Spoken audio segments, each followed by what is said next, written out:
Ano nga ba ang mga kailangan sa pag-a-apply ng building permit?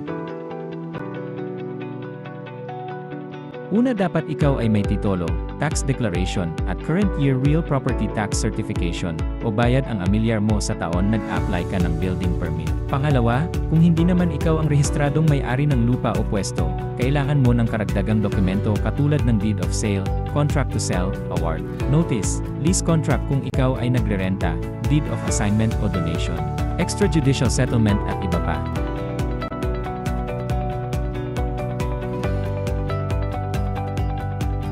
Pangatlo, mga clearance sa iba't ibang agency katulad ng barangay construction clearance, locational clearance, fire safety evaluation clearance, construction safety and health program.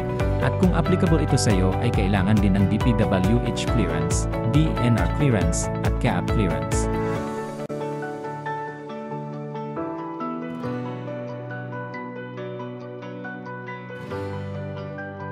Pang-apat, ito ay mga building permit forms na kailangan fill-upan: Unified Building Permit Form, Architectural Permit Form, Civil o Structural Permit Form, Plumbing Permit Form, Electrical Permit Form. At kung medyo complex o highly technical ang iyong proyekto, ay kailangan din ng Mechanical Permit Form, Sanitary Permit Form, at Electronics Permit Form, kasama din sa kailangan ang mga PRCID ng bawat profesional na involved sa proyekto.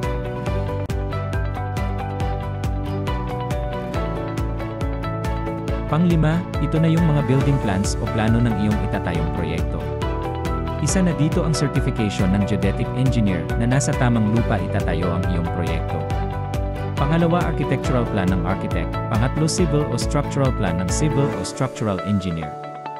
Pang-apat, electrical plan ng professional electrical engineer. Panglima, plumbing plan ng master plumber. At kung medyo complex o highly technical ang iyong proyekto ay kailangan din ng sanitary plan ng sanitary engineer, mechanical plan ng professional mechanical engineer, electronics plan ng electronics engineer.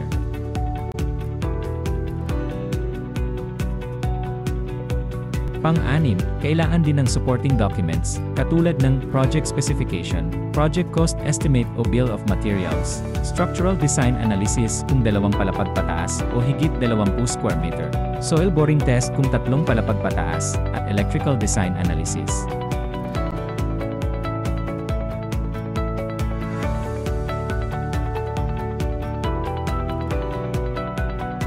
At yun lamang po. Tandaan, kumuha po kayo ng lehitimo at tamang profesional.